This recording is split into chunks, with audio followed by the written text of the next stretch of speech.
શ્રી ગણેશાય નમઃ. ત્રિશુલ ચેનલમાં તમારું સ્વાગત છે મિત્રો. આજે હું તમારી સમક્ષ લઈને આવી છું પુરુષોત્તમ માસના 11મા દિવસની શ્રેષ્ઠ દાનની કથા. વિજયનગરના રાજા રૂપસેન ઘણા દયાળુ અને પ્રજાવત્સલ હતા.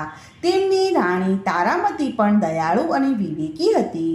લગ્ન થયાને ઘણો સમય વીતવા છતાં પણ તેમને એકેય સંતાન પ્રાપ્ત થયું ન હતું. ઈશ્વર કૃપાએ પાછલી ઉંમરે રાણીનો ખોળો ભરાયો અને એક પુત્રનો જન્મ થયો. અને એકનો એક પુત્ર હોવાથી તે પુષ્કળ લાડકોરમાં ઉછેરાતો હતો. તેની કાળજી રાખવા નોકરો ખડે પગે તેની સેવામાં હાજર રહેતા હતા. દિવસે ને દિવસે રાજકુમાર મોટો થવા લાગ્યો. રાજકુમારને મોટો થતા જોઈને રાજાના આનંદનો પાર ન હતો. આમ કરતા કરતા રાજકુમાર 15 વર્ષનો થઈ ગયો ત્યારે એકાએક તે બીમાર પડી ગયો. આથી રાજા અને રાણીને ઘણું દુઃખ થયું. કુંવરને સાજો કરવા માટે રાજાએ દેશ અને પરદેશથી વૈદ્યોને બોલાવ્યા. જોગી જતી અને ભુવાઓને પણ બોલાવ્યા, પણ કોઈએ ઉપાય સૂઝવ્યો નહીં અને કુંવર તો સાજો થતો નથી. રોગ તો દિવસે ને દિવસે વધતો જતો હતો. કેટલાય ઉપાયો અજમાવી જોયા, પણ કુંવરની તબિયતમાં જરાય ફેર પડતો ન હતો. રાજા અને રાણી કુંવરની પથારી પાસે 24 કલાક બેસી રહેતા હતા.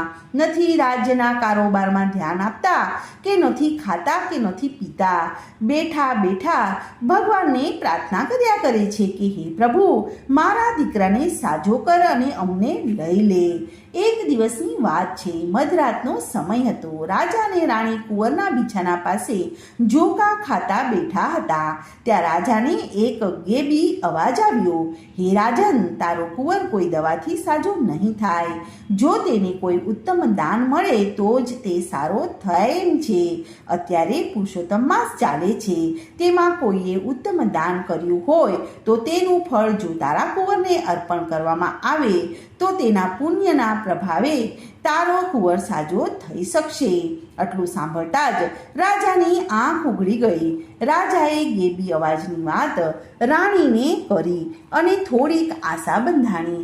બીજા દિવસે રાજાએ નગરમાં ઢંઢેરો પીટાવ્યો કે જે કોઈએ પણ પુરુષોત્તમ માસમાં શ્રેષ્ઠ દાન કર્યું હોય તેનું ફળ જો કુંવરને અર્પણ કરવામાં આવે તો કુંવરનો રોગ મટે તેમ છે. માટે આ ઢંઢેરો સાંભળીને જેમને રાજ્ય માટે ભાવના અને ભક્તિ હોય તે પોતાનું ફળ આપી અને રાજવંશને બચાવી લેવાનો પ્રયત્ન કરે.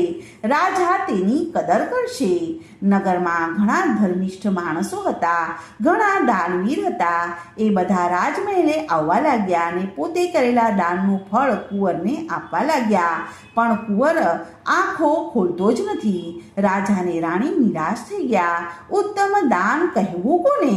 2 દિવસ વીતી ગયા. કુંવરની માંદગી વધવા લાગી હતી. કુંવર તો હવે ઘડી બે ઘડીનો મહેમાન હતો. ત્રીજા દિવસની સવારે એક ભિખારી જેવો ચિત્રાહાલ અને કૃશકાય માણસ મહેલમાં આવ્યો. તેના દેદાર જોઈને પહેલાં તો પહેરેદારે તેને મહેલમાં જવા ન દીધો. એણે ઘણી આજીજી કરતા માંડ અંદર જવા દીધો. રાજાને પણ તેનો વેશ અને શરીર જોઈને સૂગ ચડી. તે તો નગરનો તેલી હતો. તેણે રાજાને પ્રણામ કરીને કહ્યું કે મહારાજ, મારા દાનનું ફળ હું કુંવરને આપવા માટે આવ્યો છું. રાજા અને રાણી તેમની સામે કુતૂહલ વત્સ જોઈ રહ્યા. તેઓ આશ્ચર્યમાં પડી ગયા કે જેને કપડાં પહેરવા માટે નથી અને ચીથરેલા હાલ છે અને 4 દિવસનો ભૂખ્યો લાગે છે, એવા આ કંગાળ માણસ દાન ક્યાંથી કર્યું હોય?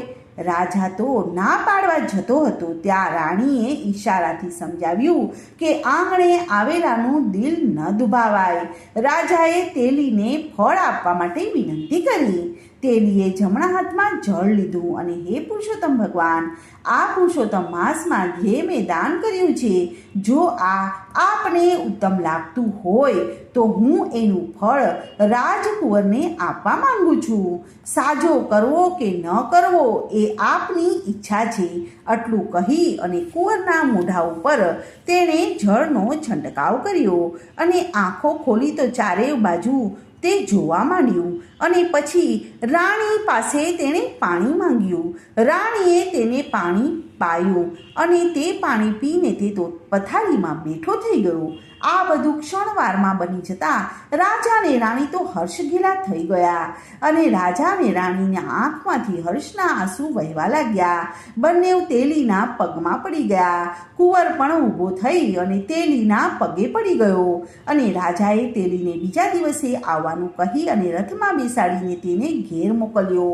બીજે દિવસે દરબાર ભરાયો અને રાજાએ તેલીને પોતાની પાસે બેસાડ્યો અને પછી પૂછ્યું કે ભાઈ, તારો દેખાવ તો કંગાળ છે, પેટ પૂરતું ખાવા પણ મળતું ન હોય તેવી તારી કાયા છે, તોય તું આવું ઉત્તમ દાન તે શું કર્યું છે તે તું આ સભામાં મને જણાવ, જેથી બધાને ખ્યાલ આવે. તેલી ઊભો થઈ ગયો અને બે હાથ જોડીને બોલ્યો કે હું સાવ ગરીબ માણસ છું. હું તો ઘાણી ચલાવું છું. જે દિવેલ નીકળે છે તે વેચી અને હું મારું ગુજરાન ચલાવું છું. સંતાનમાં 3 દીકરા અને 3 દીકરીઓ છે, તેથી અમે ગમે એટલી મહેનત કરીએ તોય પેટે પાટા બાંધવા પડે છે અને ઉછીનું ઉધાર પણ કરવું પડે છે.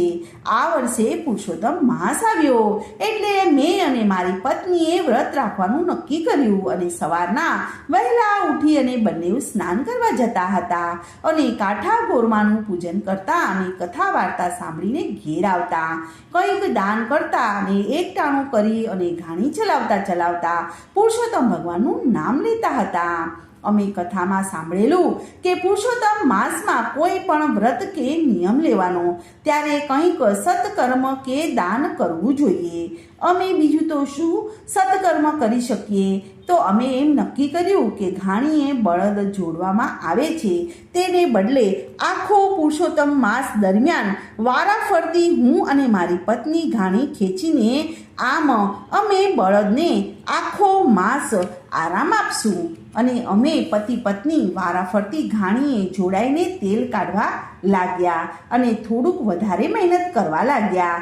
આનાથી તેને વેચતા પહેલાં 2 પૈસા વધારે આવતા. તેનો ઉપયોગ અમે કથામાં મૂકવામાં કર્યો. હું અને મારી પત્ની રોજ કથા સાંભળવા જતા ત્યારે અમે બંને 1 પૈસો કથામાં બ્રાહ્મણ આગળ મૂકતા હતા. આવું અમે દરરોજ કરતા હતા.